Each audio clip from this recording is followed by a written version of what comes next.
Senhoras e senhores, boa tarde. A Universidade Estadual de Campinas tem a satisfação em recebê-los para a sessão solene de abertura do 6º Congresso de Ciência do Desporto e 5º Simpósio Internacional de Ciência do Desporto, realizado pela Faculdade de Educação Física. Sejam todos bem-vindos. Para compor a mesa diretora dos trabalhos, convidamos o professor Dr. Paulo César Montanher, chefe de gabinete da reitoria da Unicamp,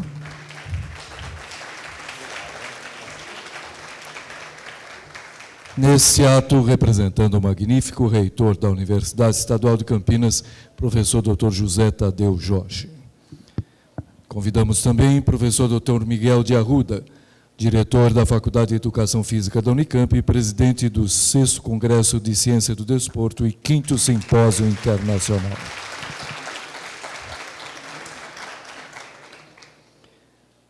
Professora doutora Maria Patrícia Traina Chacon Micail, diretora associada da Faculdade de Educação Física da Unicamp, presidente da Comissão Comemorativa dos 30 anos da FEF.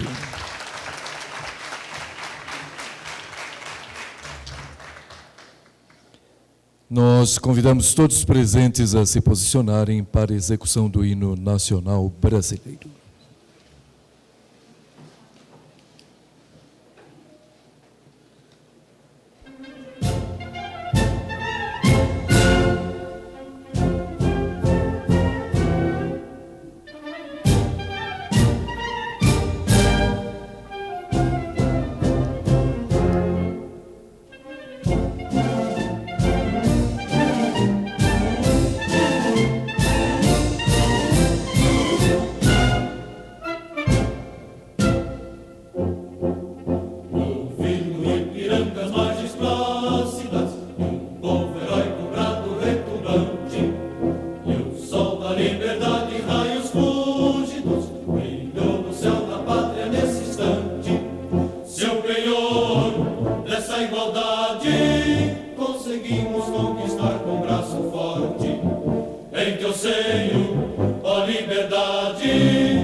Convidamos a todos a tomarem seus lugares.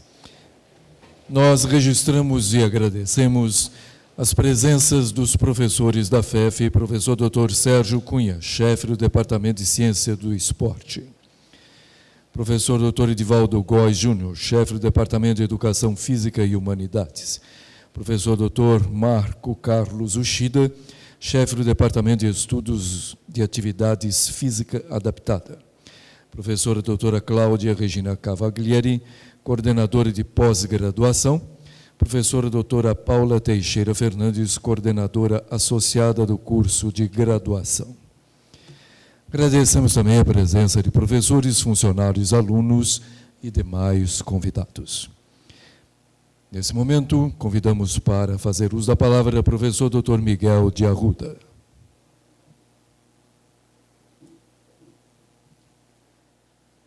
Boa tarde a todos. A fala aqui é de boas-vindas. Boas-vindas a esse nosso 6º Congresso de Ciência do Desporto e 5º Congresso Internacional de Ciência do Desporto.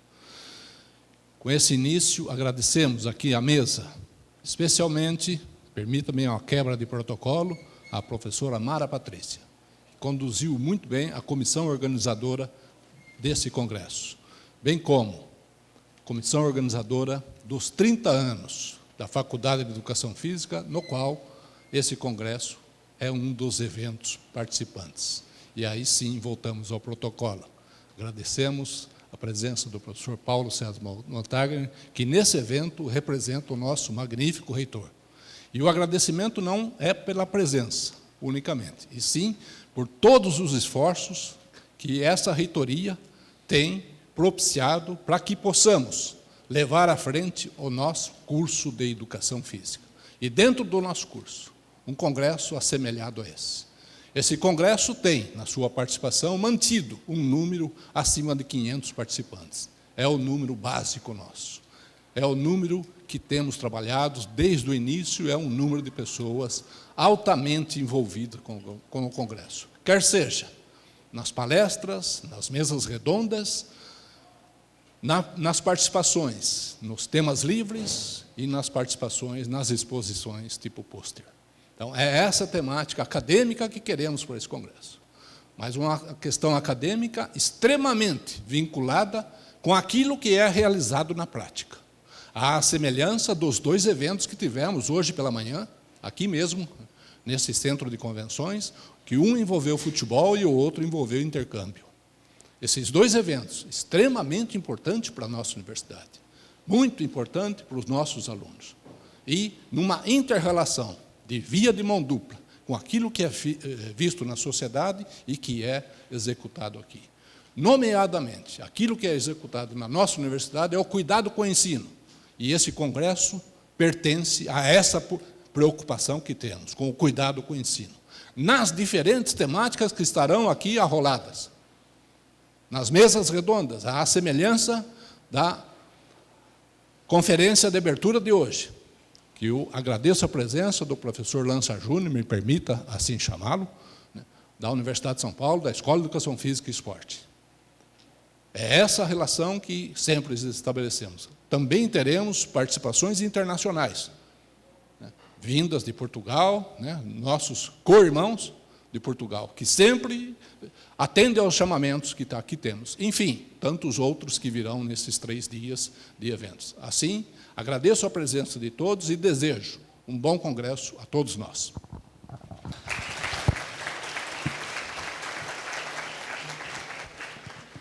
Convidamos para fazer uso da palavra a professora doutora Mara Patrícia Traina Chacon Micail. Boa tarde a todos, é um prazer tê-los conosco. Esse evento já está na sua 6ª edição, Nós, aqui da FEF, temos trabalhado em conjunto e em comum em todas as áreas, e um congresso que inicialmente era voltado mais à ciência do esporte, passou já há algum tempo a congressar várias áreas, como vocês devem ter observado na programação. Eu hoje falo aqui também em nome da Comissão de Comemoração dos 30 anos da faculdade, é um grupo de trabalho que já tem realizado ações desde o início desse ano, que é o ano comemorativo dos 30 anos, e é com muito prazer que eu agradeço a essa comissão e parabenizo a toda a comissão que trabalhou também na organização desse congresso, e, em especial, a equipe, ao comitê organizador, que zelosamente fez os contatos com os convidados de renomados nomes que nós vamos ter aqui participando, e também a comissão científica, professora Paula, professor Ushida e professor Edivaldo, que zelaram pelos trabalhos que foram submetidos e coordenaram muito bem esses trabalhos, assim como a comissão de apoio, que eu gostaria de destacar e agradecer Emerson, Maria José, Mário, e da administração Elizabeth, Maria Ângela e Tânia, que, juntamente com outras equipes, assim como de apoio técnico e de apoio didático, em nome o Felipe e o Ricardo, que trabalham conosco aí em todos os eventos e que têm feito a diferença dentro dessa organização dos eventos dos 30 anos da FEF.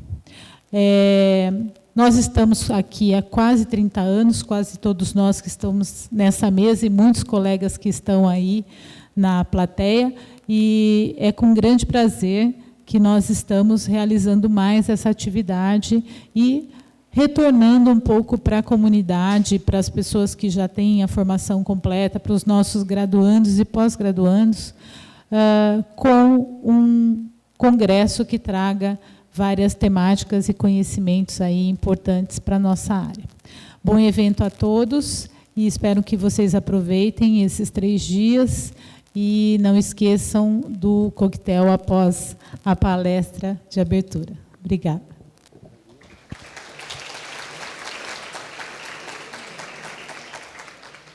Convidamos para fazer uso da palavra o professor Dr. Paulo César Montanha. Ok. Acho que o melhor é o coquetel, né?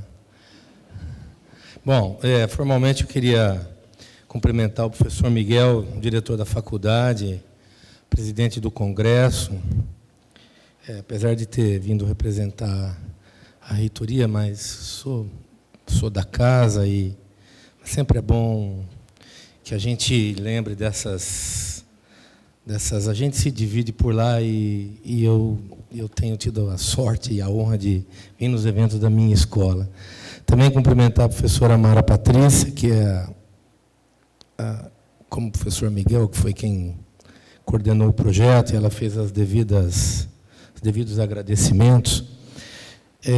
Também os professores que foram nominados, e alguns que também estão aqui, acabaram de chegar. Um prazer enorme saber que vocês estão aqui e, sobretudo, trabalharam duramente para que isso pudesse acontecer. Os nossos alunos da universidade, também os que nos visitam, as pessoas que vêm pela Unicamp a primeira vez, talvez, não sei se são muitos, mas são todos muito bem-vindos.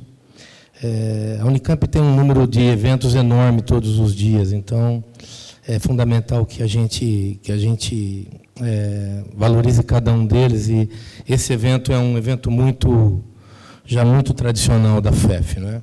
Nós já tivemos outros congressos que foram ao longo desses 30 anos que a FEF foi vivendo, né? Mas alguns deles acabaram não se reeditando, alguns tiveram duração menor. E me parece que esse congresso, esse é o 6º congresso, esse assunto começou há uns 14 anos, mais ou menos, no interior do nosso departamento, meu, do professor Miguel. A professora Mara Patrícia era também do departamento, e depois ela acabou indo para outro departamento. E, felizmente, ele conseguiu, bianualmente, se manter, né? Acho que são 3 temas importantes que a gente não pode esquecer. O primeiro deles é que, em tempos de crise como essa, onde nós tivemos muitas dificuldades esse ano de capturar dinheiro para fazer eventos, né? As entidades financiadoras, elas se retraíram muito. Eu queria dizer que a FEF está de parabéns, e toda a comunidade da faculdade, os professores, os estudantes, os funcionários. A faculdade tem uma equipe de funcionários muito boa, excelente, e ela, na hora, veste a camisa e faz essas coisas acontecerem. Seguramente nós tivemos muito menos dinheiro esse ano, né? Mas, mesmo assim, o ponto central do projeto permaneceu, né? Isso aí eu acho que vale a pena registrar aqui, os esforços institucionais da escola, todas as pessoas que estão aqui, e da direção, das coordenações, dos departamentos, né, dos estudantes, enfim, dos servidores. Isso é muito importante. O segundo tema, eu queria falar sobre o Congresso. A gente já, desde o primeiro, eu participei de todos eles. Ele tem temáticas muito interessantes. Eu queria dizer do valor das pessoas que aceitam os nossos convites para vir aqui apresentar suas ideias, suas pesquisas, né?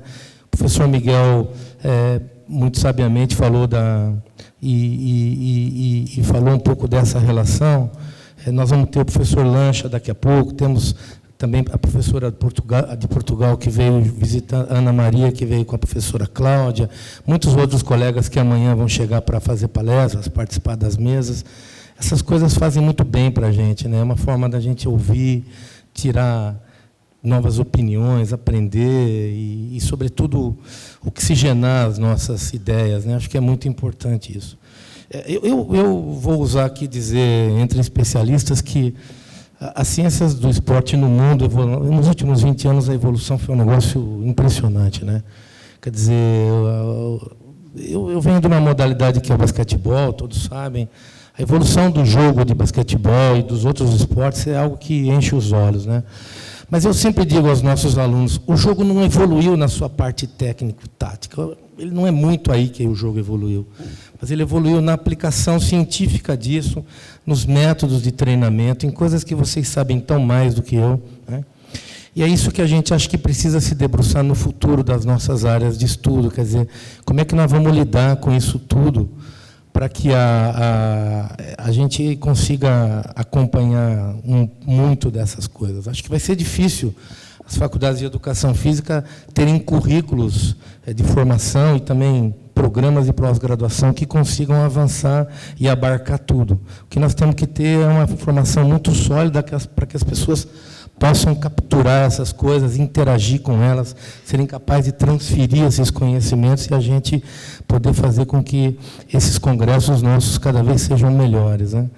Portanto, esses 14 anos aí, desde a preparação do primeiro até chegarmos hoje aqui, são, acho que, tempos muito importantes para que a gente pudesse aprender muito e, sobretudo, uma característica importante do congresso acho que é uma capacidade, desde o início, de fazer com que muitas áreas viessem para dentro dele, não ficasse fechado em si próprio, numa área única ou numa relação departamental. Também é uma coisa que me permite, o professor Miguel, de fazer esse comentário, mas, como eu sou da casa, eu acompanhei isso muito e eu acho que essa é uma coisa muito importante, né? Nós vemos temas em diferentes áreas e todos eles têm um eixo comum, né, que é fundamental para que todos possam participar e crescer junto, né? Por fim, eu queria também, formalmente, desejar boas-vindas às pessoas que chegaram em nome da universidade. A Unicamp também, juntamente com a FEF, está fazendo 50 anos, né? É muito pouco, perto do que tem sido história das universidades no mundo, mas é impressionante a velocidade com que ela atingiu um nível de excelência. E isso é uma coisa que a história vai mostrar um pouco isso, mas, sobretudo, é um pouco da vocação que a Unicamp sempre teve de se aventurar, de não ter medo de errar, né? E esses 50 anos que a Unicamp faz, e a FEF 30, né, são talvez coisas muito significativas, não só para o Brasil, mas também para a educação física, né? E quando a professora Patrícia falou dos 30 anos, eu vou lembrar que ontem foi aprovada a PEC da Bengala, e agora todo mundo pode trabalhar até os 75 anos, tá bem? Então, quem quiser pode se aventurar até os 75 a partir de ontem, tá bem? Um grande abraço a todos, muito obrigado.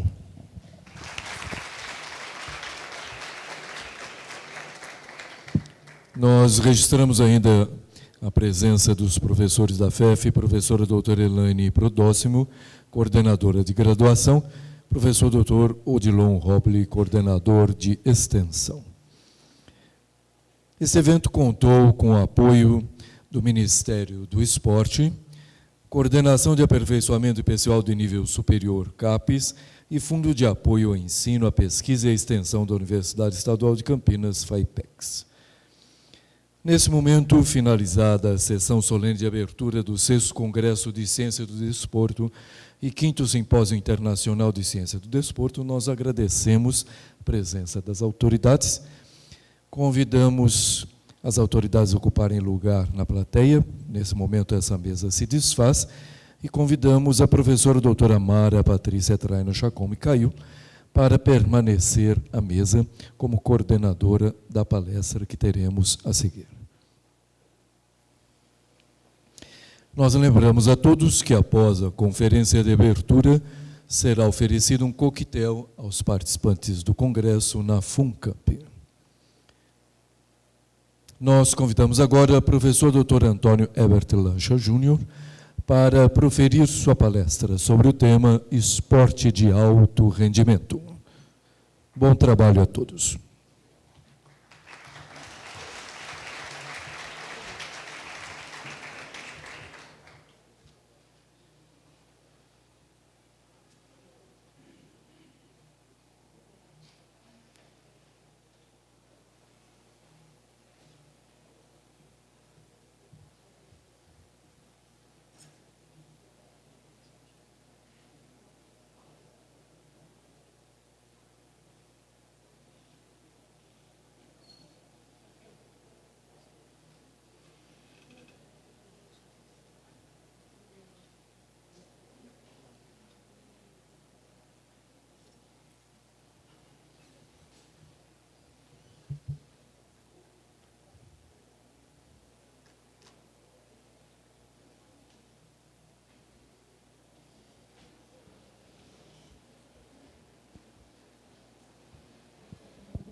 Então, dando continuidade às atividades, nós temos a grande honra e prazer de receber hoje na cerimônia de abertura, né, e agora na palestra de abertura do 6º Congresso de Ciências do Esporte, aqui da Faculdade de Educação Física, o professor Dr. Antônio Herbert Lancha Júnior, que é licenciado em Educação Física pela Universidade de São Paulo, fez mestrado em Nutrição Experimental pela Faculdade de Ciências Farmacêuticas da Universidade de São Paulo e doutorado em Nutrição Experimental pela Faculdade de Ciências Farmacêuticas da Universidade de São Paulo.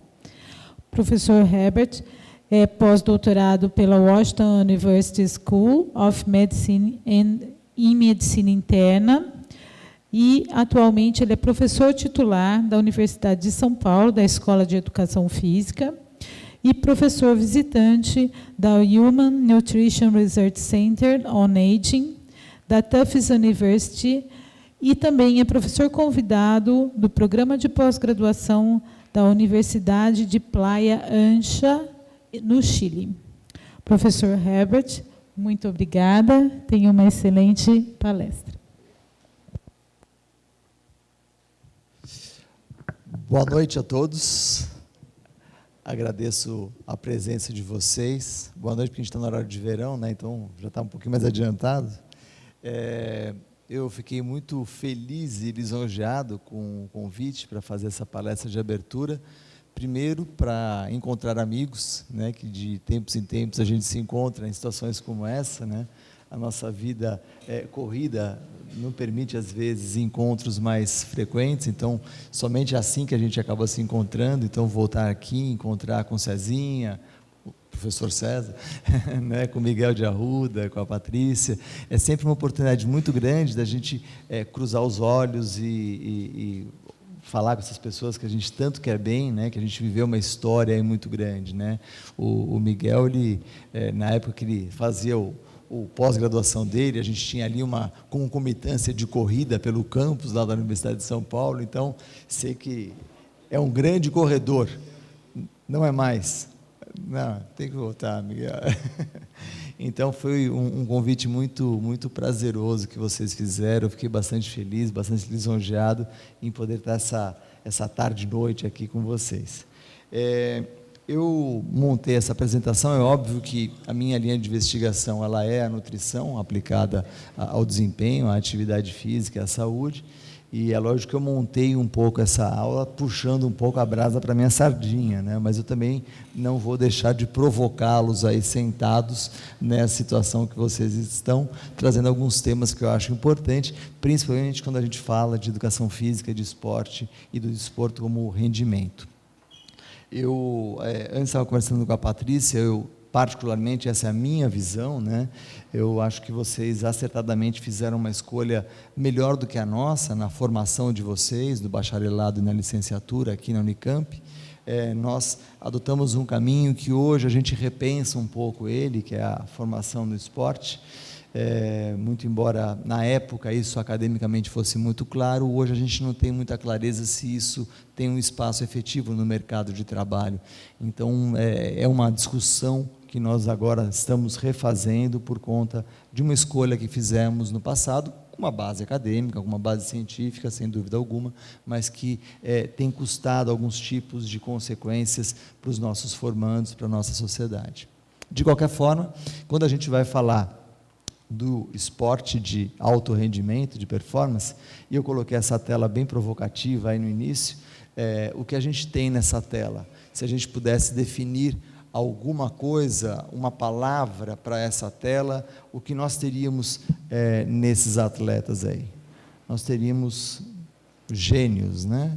Nós teríamos pessoas que são muito fora da média. Então, quando a gente fala de desempenho, de performance, de resultado esportivo, nós estamos falando de pessoas que são outliers, pessoas que são fora do padrão. Então, não existe tecnologia no mundo que transforme um indivíduo comum num atleta medalha olímpica. Não existe tecnologia para isso, porque esse indivíduo, ele nasce já um indivíduo com uma competência para tanto. A prática da atividade física regular vai dar a esse indivíduo que tem essa competência em todos os aspectos, não apenas no aspecto biológico, mas no aspecto psicossocial também. É um indivíduo que tem uma capacidade de fazer uma gestão da sua posição em relação ao ambiente, da sua posição em relação à sociedade, que o destaca. Esses indivíduos todos são assim, né? Todos esses que estão nessa foto, com exceção da minha, né? Então tira a minha presença ali, só dos outros você pode deixar. Eles são realmente indivíduos que são fora da média, fora da curva, né? São indivíduos que conseguem pensar fora da caixinha, como a gente diz. Muito bem, se esses indivíduos, eles são indivíduos fora do padrão, o que nós, profissionais e pesquisadores da área do esporte, da atividade física, podemos fazer para que esses indivíduos apareçam? Dar oportunidade. Então, o primeiro ponto mais importante é dar oportunidade e ter um olho treinado para verificar que aquele indivíduo, ele é um indivíduo fora da média. Esse é o primeiro ponto. A partir dali, você pode investir toda essa tecnologia, toda a sua ciência, todo o seu conhecimento e dar a esse indivíduo condições para que ele possa fazer a sua atividade física na sua plenitude, e a consequência disso será um recorde mundial, será uma medalha olímpica, será uma Copa do Mundo, por exemplo, né? A gente vai chegar na Copa do Mundo daqui a pouco, fica tranquilo. Não se preocupem com isso. E aí eu separei a atividade física em 4 áreas que, quando nós pensamos academicamente, elas são muito claras, né? Nós temos 4 áreas bem definidas do conhecimento da atividade física. Então, a gente tem ali o esporte, que você considera o esporte aquela atividade de resultado, de performance, de desempenho, aquele indivíduo que ele vai para conseguir o seu sustento através da atividade física que ele exerce. Você tem a dança, e a dança você tem um componente interessante, que muito embora a dança ela tenha o componente da atividade física como uma característica. Então, se você assiste qualquer corpo de baile, você fica impressionado com o que as pessoas conseguem fazer com o próprio corpo, né? O que elas conseguem fazer não só de força, mas de flexibilidade. É uma coisa que assusta, você fala, não é normal isso. mas ela tem um outro viés, ela tem um viés mais artístico, né? E muitas vezes você acaba, por vezes, atrapalhando o desempenho de um grande dançarino, um grande bailarino, exatamente por esse lado artístico, onde ele não compreende que o cuidado com a saúde dele é tão importante quanto a de um atleta. Então, é muito frequente, se vocês forem a São Paulo, passarem ali no corpo de baile do Cisne Negro, ou qualquer outra companhia de dança, vocês vão frequentemente encontrar com os bailarinos na parte de fora do prédio fumando um cigarrinho, né? Então você fala, mas espera aí, esse indivíduo ele é um atleta, né? Não, ele é um artista, e aí ele não entende que esse cuidado com o próprio corpo é vital para que ele tenha uma longevidade, uma qualidade no seu trabalho típico de um atleta, porque ele olha para a atividade que ele faz como uma coisa muito mais artística. Abaixo disso nós temos a recreação e o lazer, que eu vou deixar por último. Eu vou falar da educação física, que é a atividade física controlada, comprometida, avaliada, sob um regime de um profissional que consegue saber qual a intensidade correta, a forma correta, a variabilidade correta, para que o indivíduo possa manter a sua saúde e agregar saúde à sua longevidade. Esse profissional é o profissional que eu considero o profissional do futuro. Por quê? Vocês devem ter visto uma matéria que saiu no começo do ano, falando que a atividade física não tinha cumprido o seu papel no combate à obesidade, porque as pessoas continuavam ganhando peso ao longo das últimas décadas. E eu escrevi um artigo contrapondo a ele, falando, espera aí, não é bem assim. Por que não é bem assim? Porque nos últimos 20 anos, nós tivemos uma evolução tecnológica fantástica. Quem aqui assistiu à Copa do Mundo de 1974? Miguel, pode levantar a mão, por favor. Algumas pessoas assistiram. Quem não assistiu, por favor, depois pegue na internet, no YouTube você vai ver lá o filme das pessoas assistindo a Copa de 74. Vocês vão ver que essas pessoas assistiam o jogo sentado na televisão. Foi a chegada da televisão colorida, poucas pessoas tinham televisão colorida na época. Daí tocava o telefone, a pessoa levantava, ia até a televisão, abaixava o volume, ia no telefone, que era um telefone, né, preto, pesadão, falava em pé, porque não dava para... tinha um fio ali que não deixava ela sair do lugar, ela punha o telefone lá, voltava, aumentava o volume e voltava para assistir. Hoje, você tem tecnologia para fazer isso falando alô para a televisão. Você fala alô, a televisão abaixa o volume, né, sobe o volume da pessoa, oi, tudo bem, e você, Miguel, o que você está fazendo aí? Estou assistindo uma palestra aqui e tal. E ele fala com a pessoa, quando ele desliga o telefone, sobe o volume da televisão, perfeito. Essa tecnologia, considerando esse gap de tempo que nós falamos, ela fez com que as pessoas reduzissem o gasto calórico diário na ordem de 600 quilocalorias por dia. 600 quilocalorias por dia, se nós fizermos uma conta de padeiro, isso vai representar 24 quilos de gordura ao final de um ano. Nenhuma nação no planeta engordou a sua população em 24 quilos per capita. Nenhuma nação fez isso ao longo desse período. Logo, nós temos que alguma variável existe que impede essa evolução tão acelerada da obesidade por conta de alguma coisa. Essa alguma coisa se chama atividade física. Então, quando eu li esse artigo, quando eu escrevi uma resposta, que eu estou esperando ainda ver se a revista vai publicar a resposta, né? Ficou muito claro para mim, a atividade física exerceu um papel importante, mas talvez não com a mesma competência que a tecnologia fez reduzir o nosso gasto calórico.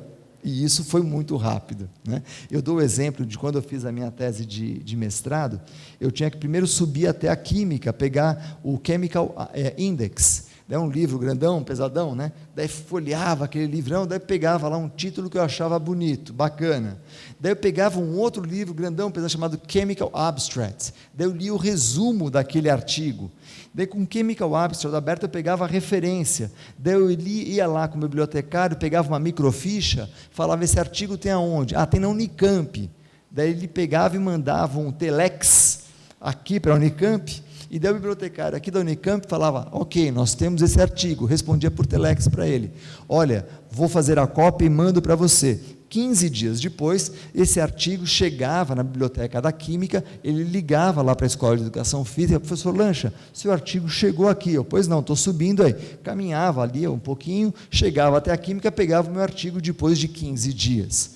Tudo isso que eu falei para vocês, que levou 15 dias, a gente faz aqui hoje em 15 segundos, se a conexão estiver lenta. Não é verdade? Então, em 15 segundos, o artigo está aqui no meu celular, está aqui no meu computador. Então, o que isto representa? Eu deixei de ir 2 vezes para a química, subir e descer ali, que davam 3 quilômetros para ir, mais 3 para voltar, dariam 6 quilômetros, 2 vezes, daria 12 quilômetros, multiplicado pelo meu peso, 70 quilos, 840 calorias. Eu, gastando hoje, então, 600 quilocalorias, o que eu consegui? Eu consegui voltar a ser sedentário de 40 anos atrás. Então, as pessoas hoje sobem na esteira, vão para a academia, correm aqui na Unicamp, gastei 600 quilocalorias. Parabéns, você passou a ser sedentário de 40 anos atrás. Nada mais do que isso. Por quê? Esse se chama preço da tecnologia. Muito bem, se nós temos isso na educação física, que é a grande variável que pode fazer a diferença nessa sociedade e impedir que essa evolução aconteça, do lado de cá, eu coloquei a recreação e lazer por último. E aí, eu vou começar a fazer uma discussão que eu acho importante. Dentro daquela foto que eu passei, aquela primeira que eu passei, tem um indivíduo que eu considero um gênio acima de todos os gênios, que é o Ronaldo, né? O Ronaldo Fenômeno. Ele só teve um mau gosto para escolher o time que ele torce, mas ele é um gênio, né? Então, e eu até relato uma passagem que eu acho genial dele jogando bola, foi um jogo dele contra o Santos, que ele já não estava em forma ainda, né? Mas o cara faz um lançamento para ele, a bola vem de 30 metros de altura nas costas dele, ele mata a bola com um pé, o Fabão, que era o zagueiro do Santos, estava encostado nele aqui, ele mata o Fabão aqui na lateral, põe a bola, faz o gol. Belíssimo, em 2 toques ele fez um gol fantástico. Quem pensa que é fácil fazer isso, joga uma bola para cima e tenta matar ela. Não precisa fazer 30 metros, joga 5 e tenta matá-la assim. Ele fez isso correndo e a bola vinha de 30 metros com uma velocidade enorme. Então, um gênio. Porém, ele era um gênio e ele adorava jogar futebol. Só que ele odiava treinar, ele odiava concentração, ele odiava ter que controlar a alimentação dele. O que ele faz? Ele sai da Europa, onde o esporte é altamente competitivo, vem para o Brasil e continua disputando o Campeonato Brasileiro num nível excelente, só que ele não precisava treinar tanto, se concentrar, esse era o acordo dele. E ele consegue jogar por mais alguns anos, voltando da Europa. Qual a diferença? Ele está praticando uma atividade recreativa. Para ele, aquilo não é esporte, aquilo é recreação. Só que ele pratica a atividade recreativa dele num nível de competência tão bom que ele consegue jogar profissionalmente, não é verdade? Acontece que você pega um menino de 18 anos, treina esse menino, deixa ele saradinho, fala, você vai encostar no Ronaldo e você não vai deixar ele pegar na bola. E isso acontece. E aí ele começa a se machucar, porque ele não faz todo o cuidado que um atleta precisa para desempenhar a sua atividade na sua plenitude. Então, é muito importante ter essas áreas bem claras, é lógico que elas se misturam em vários momentos, mas ter claro isso porque você consegue orientar o seu aluno o que ele está fazendo, porque é muito comum o indivíduo chegar para você e falar assim, olha, eu vou começar a treinar hoje, o que eu tomo? Você toma uma coisa chamada vergonhol, treina direito, e depois você vê o resultado disso, não é verdade? Mas o indivíduo ele já se considera um atleta no primeiro dia que ele vai para a academia. Muito bem, eu vou explorar um pouquinho os dados do futebol para vocês terem uma ideia. Eu peguei e coloquei essa tela aqui, que são os dados da FIFA, da Copa do Mundo de 2014, e aí a gente tem o deslocamento dos jogadores por posições e nós temos a velocidade máxima que foi registrada por cada posição. Então, se vocês olharem para esses dados, vocês vão perceber que o goleiro ali ele tem um deslocamento pequeno, a velocidade que ele chega, se ele faz um deslocamento rápido, vai até ali 20 km por hora. Já o indivíduo nas posições de linha, né, meio de campo, o zagueiro, um lateral, o volante, ele pode chegar a 30 km por hora, uma velocidade bem alta por um período curto. E se você considerar esse indivíduo um atleta, olhem a distância deslocada que nós temos ali para um jogador de futebol. Qual é a distância deslocada do indivíduo que joga ali na linha, né, meio de campo, tal? Quanto que ele desloca ali? 10 km? Tá.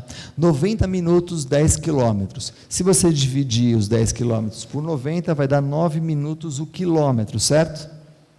9 minutos o quilômetro é uma velocidade alta ou baixa? Baixíssima, né? Baixíssima. Então, você tem um indivíduo que é um atleta fazendo deslocamento na velocidade média de 9. Então, é baixa a velocidade. Porém, os picos que ele tem de velocidade são picos extremamente elevados, né? Então, você não pode olhar para esse indivíduo pela distância total deslocada, mas sim pelo que ele faz de pico de potência. Associado a isso, você tem uma outra variável. Lembra daquela tela inicial que eu pus, que eu falei, esses indivíduos são gênios, são indivíduos que fazem a coisa fora da média e tudo mais? Esses indivíduos, eles têm que combinar essa velocidade deslocada com uma habilidade, porque tem uma coisa no pé dele que é redonda, e ele tem que dominar aquela estrutura, né? Se ela fosse um cubo, seria mais legal, mas ela não é um cubo, ela é redonda, e ela foge dele às vezes. Então, associado a esse deslocamento, ele tem que fazer o controle da bola. Esse é o grande desafio dele. Você combina uma habilidade com uma capacidade física. Você associa força, potência, velocidade com a habilidade de controlar aquela bola e chutar aquela bola e fazer um gol. Então, é realmente um desafio muito grande. Quando você combina essas duas situações, é que você tem o desempenho esportivo aparecendo, ou seja, existem outras variáveis nessa história que vão fazer com que esse indivíduo consiga um deslocamento na maior velocidade possível, chegar para chutar essa bola ao gol na sua melhor condição possível, a ponto de escolher onde ele vai chutar. Porque o grande desafio qual é? Ele pode chegar, correr 20 metros, 30 metros, passar por todo mundo e chegar na frente do goleiro numa acidose e aonde o controle motor dele não vai funcionar para absolutamente nada, né? Ele vai chutar aquela bola, vai sair mascada e o goleiro vai dar risada da cara dele, não é? Então, essa situação, ela faz com que o atleta, ele tenha que ter um preparo, e todas as variáveis, como a parte nutricional, a parte de treinamento metabólico, a indumentária que ele usa, apta para deixá-lo a exercer o seu trabalho a 100% da sua competência máxima, tá ok? E aí eu faço uma pergunta para vocês. Vocês assistiram a Copa do Mundo? Quem assistiu a Copa do Mundo aqui? Todo mundo assistiu a Copa do Mundo? Legal. Quem ganhou a Copa do Mundo?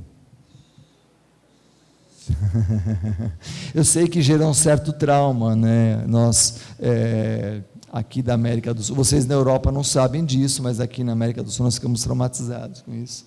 7 vezes mais traumatizados do que qualquer um. Mas quem ganhou a Copa do Mundo? Vocês têm ideia quem ganhou a Copa do Mundo? Vocês podem responder ali? Quem ganhou? Quem? Vocês não assistiram? Quem ganhou? Alemanha? Quem ganhou foi a Adidas. Por quê? Porque ela conseguiu colocar 2 seleções no final da Copa do Mundo, né? Ela conseguiu colocar o país que é a sede dela como vencedor da Copa do Mundo. Ela colocou não apenas o uniforme da seleção alemã, ela colocou uma quantidade de dinheiro para transformar esses indivíduos em indivíduos aptos a ganhar a Copa do Mundo. Vocês lembram do maior craque da Alemanha que ganhou a Copa do Mundo em 2014? Vocês lembram quem é? Não, ninguém lembra, porque não tinha craque, né? Aquela tela que eu apresentei no início está cheio de gênio. Na seleção alemã não tinha nenhum gênio. Por quê? Eles fizeram uma modalidade coletiva e venceram coletivamente. Nós ainda estamos buscando a nossa estrela maior, que vai lá e resolve nosso problema, né? O brasileiro tem um pouco disso, né? A gente acredita que alguém vai resolver o nosso problema, né? O problema será resolvido por nós mesmos. Quando eu falo da Adidas, por que eu falo disso? Foi montada toda uma logística para a Alemanha ser campeã dessa Copa. E qual foi a logística? Foi estudado primeiro, qual é o clima do país sede, o Brasil, temperatura alta e umidade relativa do ar alta. Quanto tempo eu preciso para aclimatar um atleta nessas condições? No mínimo 15 dias. Então eles pegaram uma região onde eles pudessem colocar os jogadores isoladamente, era uma ilha que eles estavam, o hotel que eles construíram foi construído numa ilha, eles ficavam isolados, ninguém podia chegar, a menos que eles autorizassem. Eles tinham ainda uma imagem da Segunda Guerra Mundial muito ruim, então eles aproveitaram aquilo para fazer um goodwill com as pessoas que moravam no entorno, para mudar a imagem da relação do alemão com a sociedade. Então eles fazem um estudo para isso, eles colocam os jogadores em casas e não num quarto de hotel, com a sua família, com um núcleo onde você tinha um líder, tinha uma pessoa que era o líder daquele conjunto de famílias. Eles treinam ao meio-dia. Por que eles treinam ao meio-dia? Porque eles queriam voltar moreninho para a Alemanha, como eles voltaram? Voltaram moreninho para a Alemanha. Não, porque eles sabiam que era o pico de temperatura e umidade relativa do ar, que eles poderiam fazer um jogo, por exemplo, em Manaus, aonde a temperatura é elevada e a umidade relativa do ar elevada, expõe o atleta a uma alta perda de água, desidrata o indivíduo numa velocidade muito maior do que jogando, por exemplo, no Rio Grande do Sul, no mesmo dia. Então foi criada uma logística para isso. Quando a gente fala que foi a Adidas que foi a campeã, está falando assim, a Alemanha ela ganhou pelo menos 2 vezes. Ela ganhou a Copa e a Adidas, que foi a patrocinadora das 2 seleções que chegaram à final da Copa do Mundo, né? A Argentina e a Alemanha, ela ganhou também a Copa do Mundo. Então, quando a gente fala de esporte, a gente está falando de muita coisa envolvida. A gente fala de briga, de luta, de guerra, né? Então, o Barão de Coubertin podia até falar de o fair play e tudo mais, só que quando você pensa numa competição esportiva, você está falando em marca, você está falando em demonstração de poder, e tem um exemplo para mim que é fantástico. Quando teve a Olimpíada da China, a delegação americana foi para a China com 4 estratégias de alimentação na China. Primeira estratégia da delegação americana na China, eles iam levar um container cozinha, todos os atletas americanos iam comer no container cozinha, foi o que aconteceu, tá? Se isso não fosse possível pelas questões políticas e burocráticas da China, eles mapearam todos os restaurantes que tinham na Vila Olímpica, para qual seria o cardápio escolhido pelos atletas americanos, segunda opção. Terceira opção, se isso não fosse possível, o atleta tinha num raio de 1,5 km da Vila Olímpica, todos os restaurantes mapeados, que eles podiam ou não podiam ir, qual era o cardápio que eles deveriam pedir. Terceira opção. Quarta opção, todos os atletas olímpicos americanos tinham uma comida liofilizada e uma kettle, que é aquela garrafinha que você liga na eletricidade, ela ferve a água, e você coloca ali, e você tinha as refeições para todos os dias que você tivesse na Vila Olímpica. Eles tinham 4, e eles levaram as 4 estratégias. Chegando lá, deu certo a primeira, esquece a 2, a 3 e a 4. Mas se algum dia não funcionasse a primeira, tinha 2, tinha 3 e tinha 4. Então, quando você olha para uma estratégia dessas, você fala assim, esses caras não estão brincando. Não estão brincando. Eles não estão falando de uma estratégia, vamos para a Olimpíada, e quem sabe um dia a gente ganha uma medalha. Não é isso, a gente está falando de coisa muito séria. Quando a gente fala de Copa do Mundo, a gente está falando de coisa muito séria. Então, é muito dinheiro envolvido, o pensamento ele tem que ser um pouquinho além do fair play apenas, no Barão de Coubertin, ou seja, a gente está falando de muita tecnologia envolvida nesse mundo, tá ok? Lembrem-se das Olimpíadas que nós tivemos em Sydney, na Austrália, e dos maiôs de alta tecnologia, que baixaram a velocidade, que baixaram o tempo de todos os nadadores, né? A gente está falando de tecnologia. Então, não adianta você pegar um indivíduo qualquer e colocar aquele maiô, que ele não vai ganhar a medalha de ouro, mas você pega o indivíduo que estava lá em 4º lugar, ele pode ganhar a medalha de ouro com aquele maiô. Tá? Então, a tecnologia ela transforma o 4º ou o 5º lugar no vencedor, mas não transforma o indivíduo que mal foi classificado num vencedor. Tá ok? Bom, puxando a brasa para a minha sardinha, falando um pouquinho de hidratação. E eu vou explicar o porquê eu vou falar de hidratação daqui a pouquinho. Eu coloquei essa tela com um intuito específico. Nessa tela, eu não estou falando de temperatura, eu não estou falando de nada disso, estou falando de cognição, de pensamento.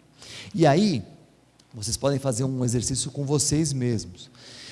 Esse trabalho ele mostra o seguinte, que quando o indivíduo ele desidrata, você vai ter aí na abscissa dessa tela, ali os percentuais de hidratação, o indivíduo vai desidratando. E na ordenada você vai ter 2 coisas, velocidade de resposta e número de acerto das respostas. Eles mostram nesse trabalho que quando o indivíduo ele desidrata, ele aumenta o erro e ele demora mais tempo para dar a resposta. Então ele demora mais tempo para dar a resposta e responde errado. Muito bem. Para qual modalidade isso vai interferir? Quase todas, né? Mas se você pegar, por exemplo, as modalidades abertas, o vôlei, por exemplo, né? O cara levanta, empina a bola para o outro, tal, o cara sobe, ele vê o bloqueio nele aqui na frente, ele não tem tempo ou não tem capacidade para tirar a bola do bloqueio, para explorar o bloqueio. Ele vai fazer o que ele saiu lá do chão. Ele saiu para enfiar a mão na bola, ele vai enfiar a mão na bola, vai voltar na cara dele. Não tem problema, ele vai perder o ponto. Então, quando a gente fala de tecnologia, a gente tem que pensar aonde está indo esse atleta. Eu quero fazer com que meu atleta ele tenha o melhor tempo da maratona. Então, você vai colocar ele para fazer a maratona de Berlim, porque a temperatura é 11 graus, temperatura ideal, você entra no equilíbrio térmico em qualquer velocidade, você gera calor e perde, você não tem uma demanda de hidratação muito grande. Não, eu quero que ele bata o tempo da maratona, mas ele vai fazer a maratona de Manaus. Dificilmente ele vai bater o recorde da maratona em Manaus, porque a temperatura é elevada, a umidade relativa do ar é elevada. E se a gente pensar numa outra modalidade qualquer que envolva a cognição, o córtex motor, você vai ter a interferência dessa hidratação no desempenho também desse atleta nessa modalidade, modalidades abertas que dependem do córtex para ele decidir o que ele vai fazer. Tá ok? E aí a gente coloca uma série de atividades, né? Uma série de modalidades que são modalidades abertas. Basquete, vôlei, uma série de outras aí que todos vocês podem lembrar. Daí, a pergunta de número 2, se nós pensarmos ainda na Copa do Mundo, qual foi o país que foi o vice-campeão da Copa do Mundo 2014? Estados Unidos. Estados Unidos, né? Por quê? O tempo que apareceu Powerade na televisão, ao longo da Copa do Mundo, supera qualquer tipo de publicidade que possa ser feita em qualquer canal aberto do planeta. Então, qualquer jogo, se vocês assistirem o jogo Argentina e Alemanha, cronometrem quantos segundos apareceu Powerade escrito ali na barrinha da televisão. Quantos segundos? Vocês têm ideia? Esse cálculo foi feito. Ele apareceu 16 minutos. Quanto que é 16 minutos em 3,2 bilhões de espectadores do planeta? Quanto custa isso? Então, o segundo lugar da Copa do Mundo 2014 acabou de ser ganhado pela Coca-Cola Company com o seu produto Powerade. Certo? Então, por que isso? Por que a gente fala isso? Eles investem em tecnologia, eles investem em estudo, eles investem em tecnologia, eles investem em estudo, eles estão na ponta das coisas, mas eles também sabem que para que eles estejam na ponta do mercado, eles têm que aparecer. E o que eles fazem? Eles colocam esse produto num evento como esse. Tá? Vocês vão ter uma palestra aqui no fechamento do congresso sobre a Olimpíada da Rio 2016. Uma palestra fantástica, não percam, vai ser muito bacana, e vocês vão ver o seguinte: Rio de Janeiro tem 7 milhões de habitantes, a Olimpíada vai levar para o Rio de Janeiro 8 milhões de habitantes. 8 milhões de habitantes a mais da população do Rio de Janeiro, então ela vai para 15 milhões, se o pessoal não sair de lá. Tá? Então, imaginem a logística disso, levar 8 milhões para uma cidade de 7 milhões e eles vão ficar assistindo eventos na Vila Olímpica. Vocês vão ver a logística que envolve isso, esse trabalho com multidão. Então, não percam essa palestra. Muito bem, então agora que a gente já sabe quem foi o vice-campeão, vamos falar um pouquinho da história da hidratação. É muito frequente você assistir, por exemplo, uma modalidade esportiva qualquer, e você vê lá um jogador tendo cãibra no meio do jogo, no meio de uma corrida, no meio de uma atividade física. E daí o locutor fala lá, mas ele está com desequilíbrio de potássio. Qual é a probabilidade de um jogador ter desequilíbrio de potássio em qualquer modalidade esportiva? 0. Eu diria um pouquinho menos até, acho que menos 15, né? Por quê? Porque isso não vai acontecer. Esse indivíduo não tem um déficit de potássio na alimentação, ele não tem um déficit de potássio no corpo dele, não vai ter déficit de potássio nunca. Por que o indivíduo eventualmente pode ter cãibra? Uma das principais causas da cãibra é o desequilíbrio de água intracelular, que acontece na maioria das vezes porque esse indivíduo ele faz um baixo consumo de carboidrato na alimentação. Muito bem, ele faz um baixo consumo de carboidrato na alimentação, O glicogênio ele é retido com 1 grama de glicogênio, 2,7 gramas de água. A água dentro da célula é mantida pelo glicogênio. A gente gasta energia para contrair ou para relaxar? Para relaxar, isso mesmo.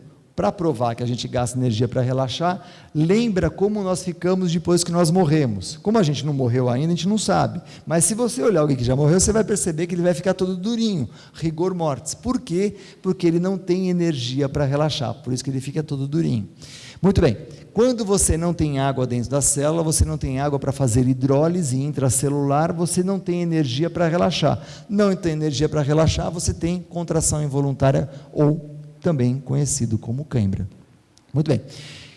Nós já sabemos, então, uma das estratégias para prevenir isso é garantir uma ingestão de carboidratos previamente. Teve um autor clássico chamado Bergstrom que falava, olha, você tem que fazer uma supercompensação de glicogênio e tal. Hoje a gente não usa muito isso, porque o estresse que você faz restringindo o carboidrato antes é muito grande, então você acaba não fazendo mais restrição, mas garante um consumo de carboidrato ali antes da prova, no dia da prova. Perfeito. Então o consumo de carboidrato ele é fundamental para o indivíduo que vai fazer uma prova de longa duração. Ok.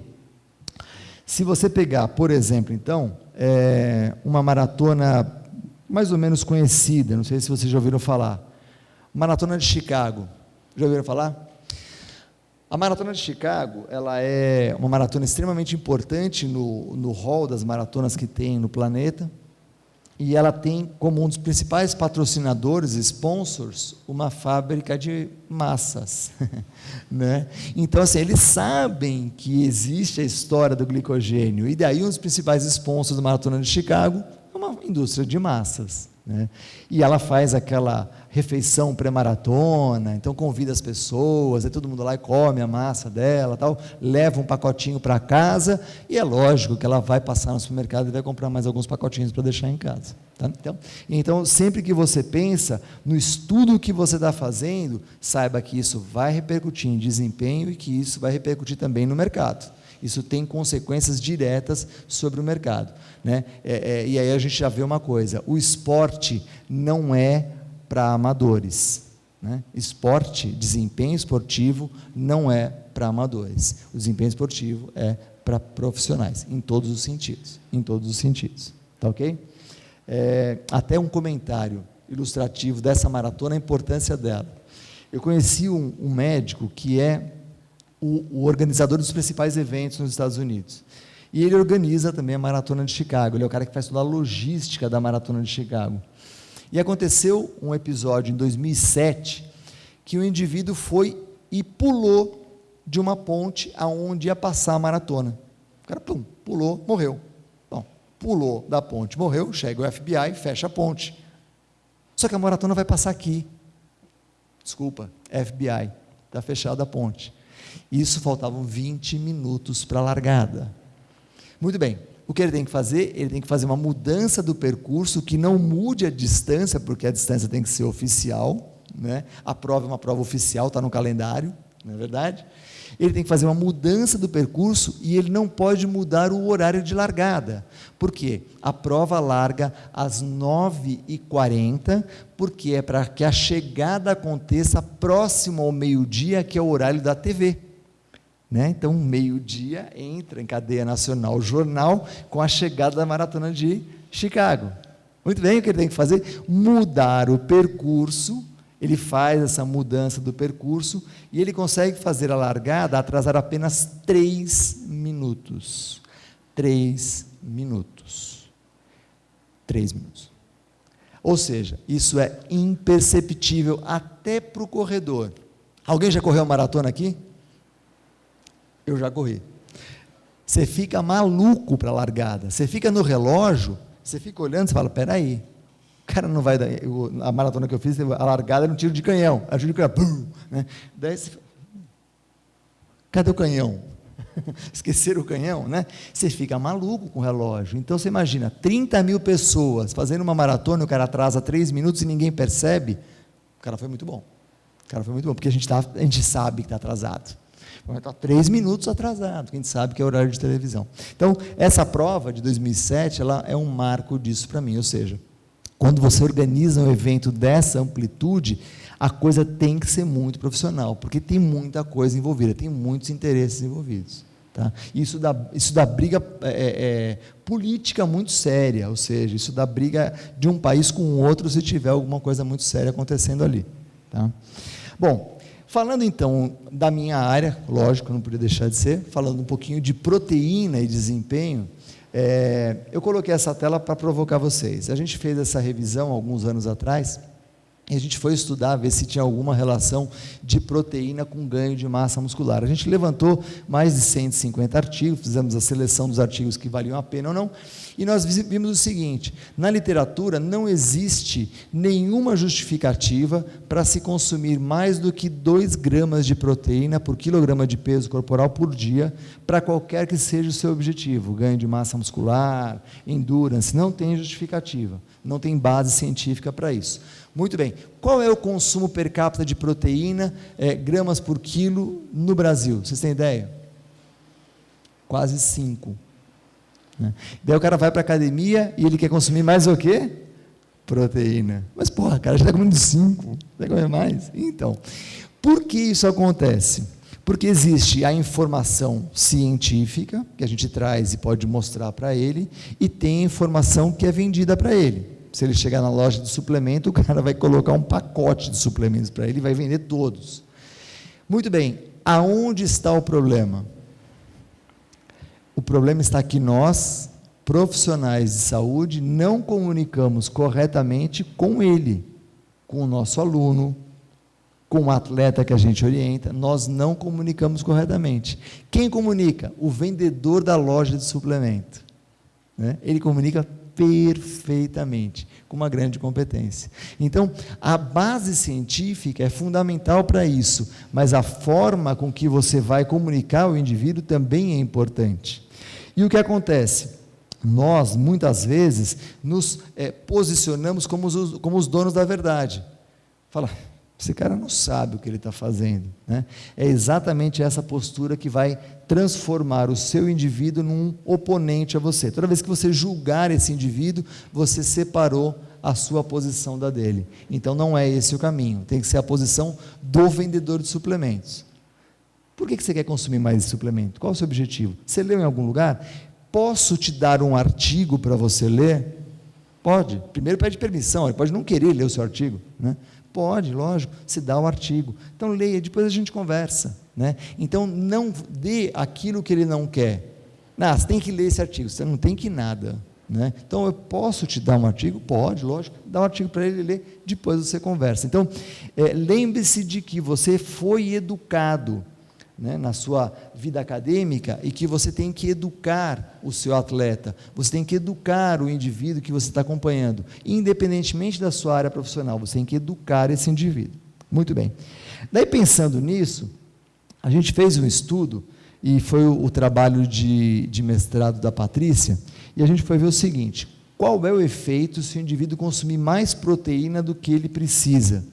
E aí teve uma coisa que chamou muito a nossa atenção, que foi o seguinte: a gente dividiu em 2 grupos, um grupo que a gente chamou de normoproteica, mas nem era tão normoproteica assim, consumia bastante proteína, e um grupo que consumia 4 gramas de proteína por quilograma de peso por dia, e o outro consumia perto de 2 gramas por quilo de peso por dia. E nós encontramos que o grupo que consumiu mais proteína, ao final do estudo, olha que interessante, esse grupo, ele teve um aumento da concentração de cortisol. Então, toda vez que você aumenta o cortisol aqui, o que você está fazendo? Você está estimulando a síntese proteica? Até onde eu sei, não. Então, o efeito acaba sendo o contrário do que o indivíduo espera. Ele ingere mais proteína, libera mais cortisol, perde massa magra. Daí ele vai consumir mais proteína, vai liberar mais cortisol e vai perder mais massa magra. Daí ele vai comer mais proteína, excretar mais cortisol e perder mais massa magra.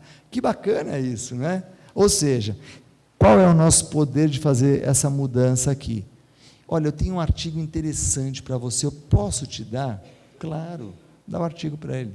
Você já leu o artigo? O que você concluiu do artigo? Né? Então, saber se comunicar. Então, muitas vezes, nós temos a informação, mas nós não sabemos comunicar com a pessoa que está do outro lado. Então, nem sempre o que você fala é o que a pessoa ouve. Então, posso dar uma dica para vocês? Posso? Vocês autorizam? Posso dar uma dica?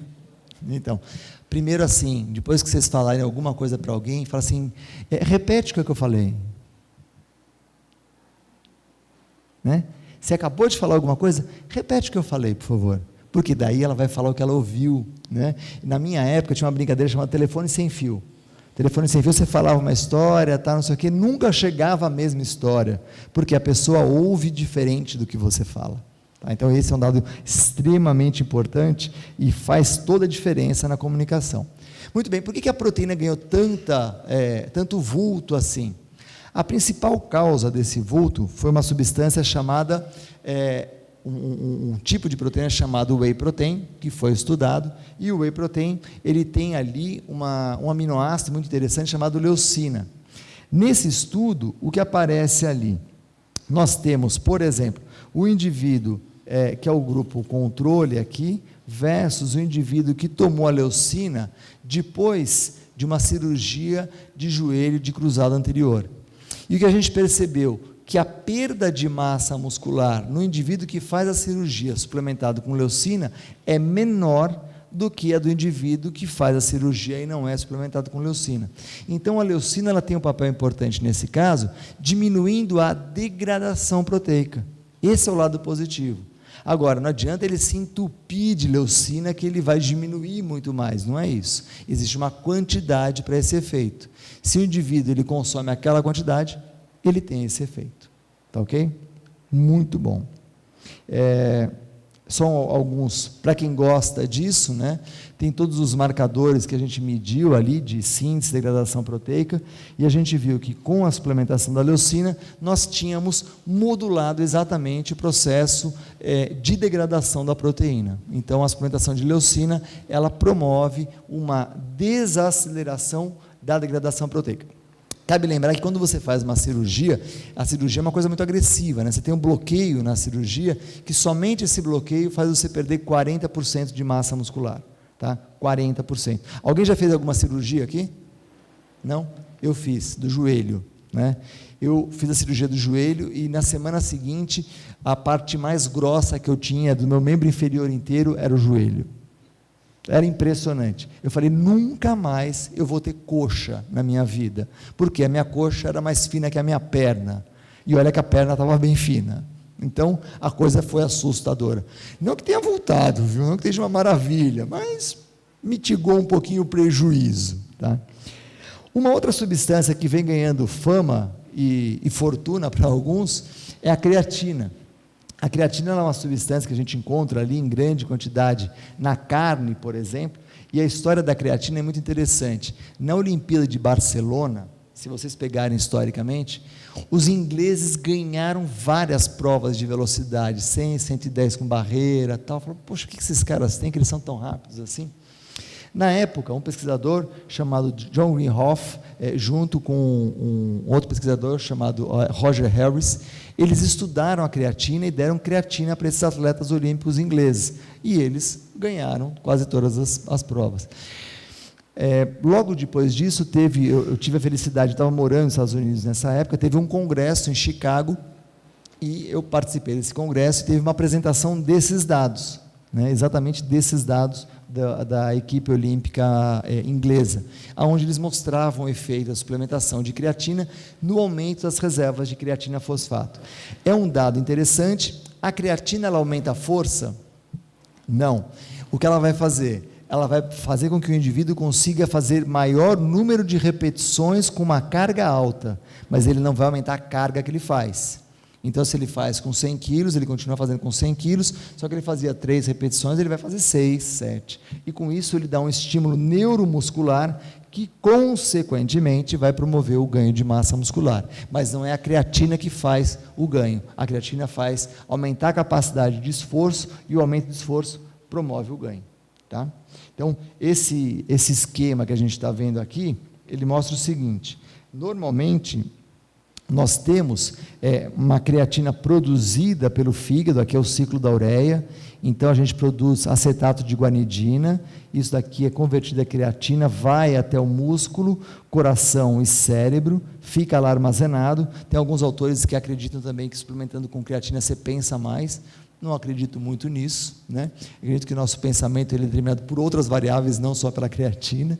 Mas, enfim, ele fica nessa região. Nós perdemos diariamente 2 gramas de creatinina pela nossa urina. É uma conversão espontânea, natural, sem enzimas. É a única reação não enzimática que nós temos no nosso corpo. E nós temos também o consumo alimentar de creatina, que pode ser ali a partir de carne e produtos de origem animal, que contém bastante creatina, tá ok? Então, essa é a creatina.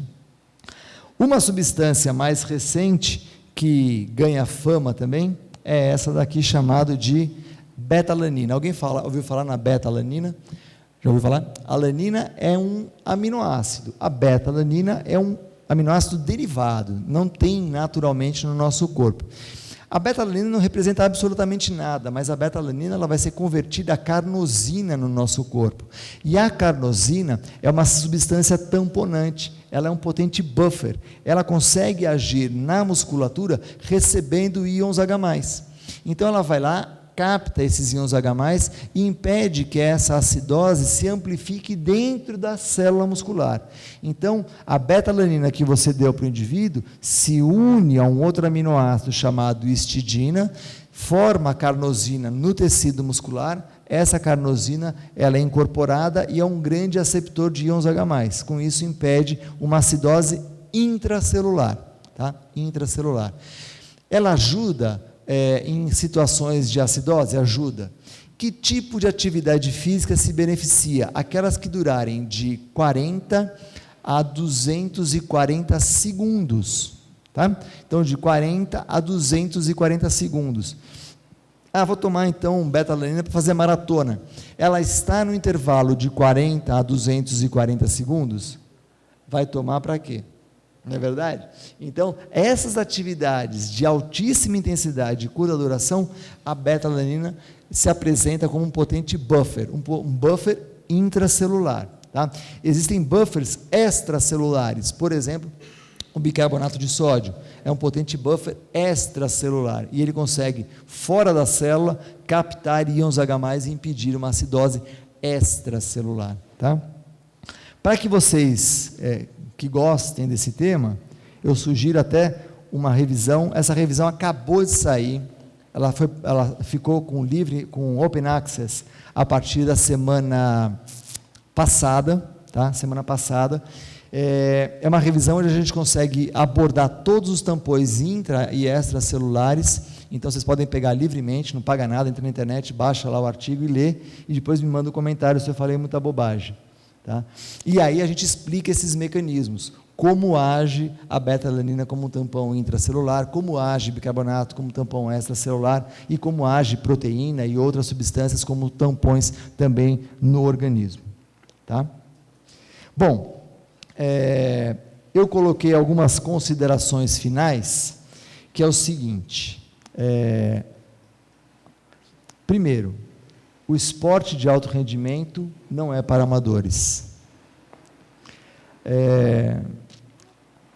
Quando você pensa no desempenho esportivo, você está pensando em várias coisas envolvidas e não apenas na medalha de ouro que o indivíduo vai ganhar. Né? Só para vocês terem uma ideia, tem um atleta brasileiro que ganhou medalha e quase todo mundo vai se lembrar dele. Vocês lembram da maratona olímpica da Grécia? Quem que vocês lembram da maratona olímpica da Grécia? Vanderlei Cordeiro de Lima. E o que vocês lembram do Vanderlei Cordeiro de Lima naquela época? Ele foi o vencedor da maratona? Não, né? O que aconteceu com o Vanderlei? Foi derrubado lá pelo padre, né? Então, ele recebeu a medalha do Barão de Coubertin, que é dada a poucos atletas. Aquela ação, se ela tivesse sido programada, ela não teria sido jamais tão benéfica para o patrocinador do Vanderlei Cordeiro de Lima. Vocês lembram quem era o patrocinador do Vanderlei Cordeiro de Lima? Lembram ou não lembram? Um supermercado, uma rede de supermercado brasileira. que agora já não é mais brasileira, agora é francesa, né? Mas era exatamente o Pão de Açúcar, né? Que foi um grande patrocinador naquela época. Então, jamais, se eles tivessem programado, se ele tivesse ganhado a maratona, ele teria chegado naquela situação. Tá? Então, todas as outras considerações que eu coloquei em letras miúdas ali embaixo, elas são importantes, mas elas não são tão importantes como as considerações que a gente tem em letras maiores ali. Ou seja, você sempre tem que considerar o seu atleta na condição que ele vai desempenhar e aonde ele vai desempenhar a sua atividade física. Se você quer que ele tenha o maior rendimento possível, torne apto a fazer aquela atividade naquele ambiente que ele vai fazer. Todas as substâncias ergogênicas, elas podem ajudar, desde que ele já esteja preparado para fazer aquela situação naquele ambiente que ele vai desempenhar. Tá ok? E para a gente terminar, deixo aqui o meu e-mail com vocês, o nosso site, se vocês quiserem passear lá, mandar perguntas e sugestões, fiquem super à vontade. E eu queria dizer que foi uma honra enorme estar aqui essa tarde com vocês, comecinho de noite, né?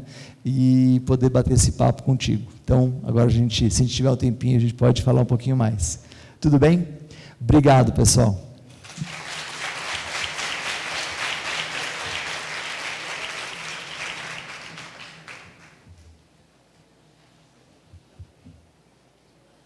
Queria te agradecer a palestra e a disposição do professor Lancha de vir até a Unicamp, aceitando o nosso convite. Passo a ele nosso certificado, muito agradecida.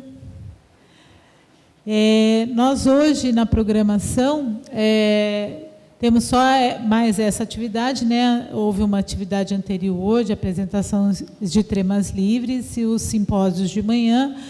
E, nesse momento, então, nós encerramos as atividades deste dia e gostaríamos de convidá-los, então, para a confraternização lá no coquetel. A Funcamp, para quem não conhece, fica na mesma rua aqui, é bem pertinho, e o pessoal pode orientar vocês a chegarem lá, tá? Muito agradecida e até amanhã, às 8h30, começamos com os temas livres.